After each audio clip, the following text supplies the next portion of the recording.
에필로그. 아주 오래된 유머를 하나 소개하겠습니다. 어느 많은 버스에 한 남자가 탔는데 버스가 빨리 떠나지 않으니까 짜증을 내더랍니다. 아, 이 똥차. 왜 빨리 안 가는 거야? 그러자 버스 기사가 조용히 한마디 하더랍니다. 똥이 다 차야 가지.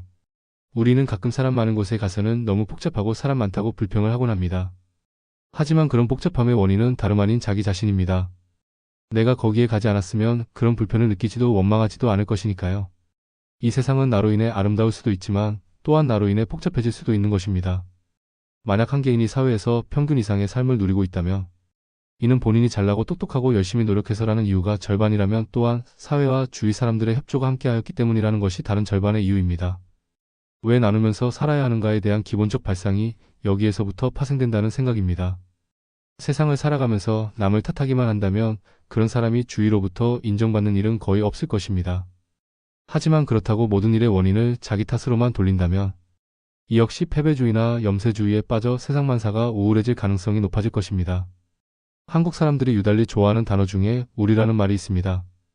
우리나라, 우리 민족, 우리 집 여기까지는 좋은데 무슨 우리 엄마, 우리 아내, 우리 아이 이런 건 좀 아니라고 생각합니다. 이런 면에서 듣는 사람이 포함된 우리와 그렇지 않은 우리가 구분되어야 하는데 중국어나 베트남어는 이게 구분되어 있는데 한국어는 그렇지 못하다는 생각이 듭니다.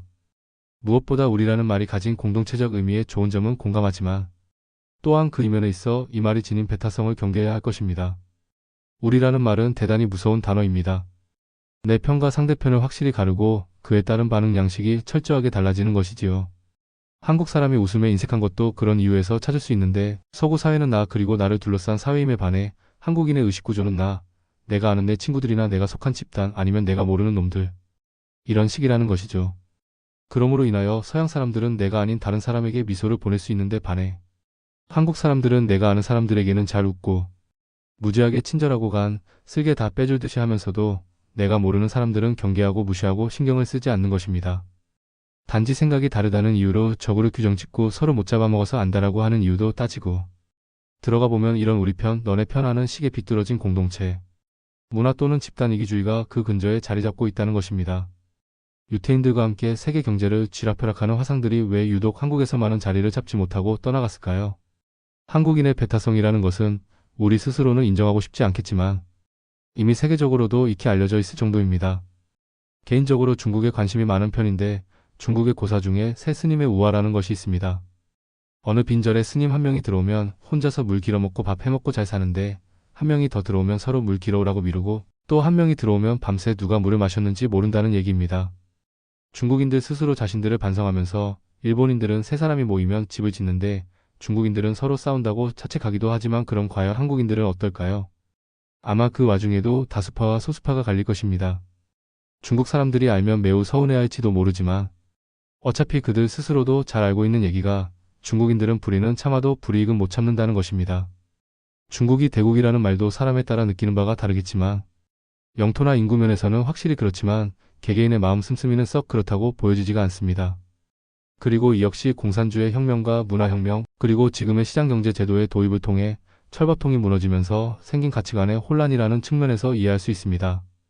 제가 가끔 중국 사람들에게 하는 이야기가 있는데 무슨 일이든 시간을 서둘러서 이루려고 하다 보면 긍정적인 효과보다는 역효과가 더 많이 생긴다는 것입니다.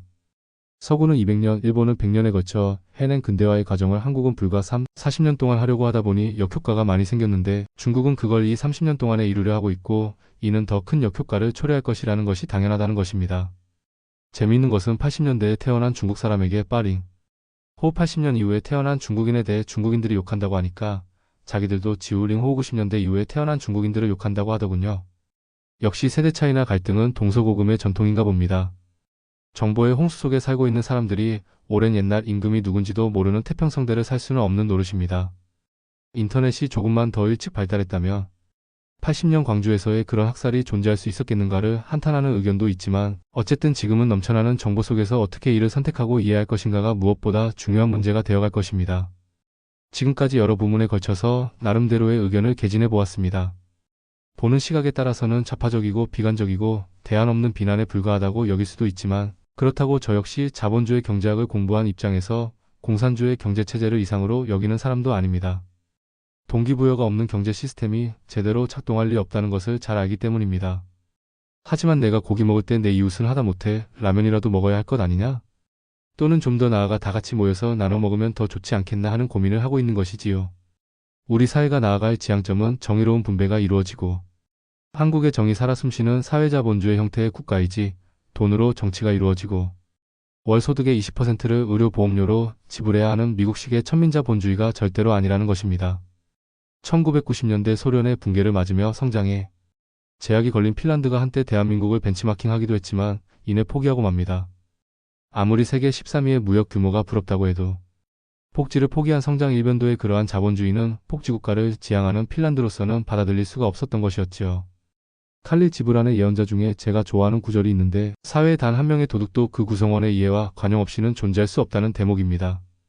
독립투사의 자손은 거지가 되고 친일 쓰레기의 후손들은 기득권을 향유하는 한국의 현대사를 엄청나게 정통성이 있다고 추켜세우는 세력은 누구이고 또 그 의도가 무엇이며 또한 그러한 아름답기 그지없는 역사를 이어오면서 아직까지도 민주주의가 무엇이고 공화국이 무엇인지에 대한 사회적인 정의나 합의도 이루지 못한 상태에서 이제서야 뒤늦게 민주주의의 후퇴니 독재의 부활이니 하며 걱정하는 것 또한 순진하거나 아니면 어리석기 그지없는 탄식일 뿐입니다. 건전한 비판이 활성화되고 억압받지 않는 모임을 통하여 여러 갈래의 생각들이 다양한 형태와 색깔로 자유로이 표출될 수 있는 세상을 만들어 나가고 그래서 경제적인 면에서만이 아니라 다른 많은 부분에서 한국이란 나라가 다른 나라들의 존경과 존중을 받을 수 있게 되는 날이 오기를 진정으로 바랄 뿐입니다. 혼자서 하는 불평은 공허한 울림에 지나지 않습니다. 하지만 함께하는 꿈은 현실이 됩니다. 사람은 누구나 자유롭기를 바랍니다. 하지만 그런 자유도 함께할 수 있을 때만이 그 가치가 배가 될 것입니다. 그것이 평등이고 또한 박애와 같은 인류가 보편적으로 지켜나가야 할 가치입니다. 아무쪼록 개인의 자유를 지키고 또한 그 자유가 소수의 자유가 아닌 많은 사람이 함께하는 자유를 이루어 나가기 위해 보다 많은 사람들이 함께 노력해야 할 것입니다.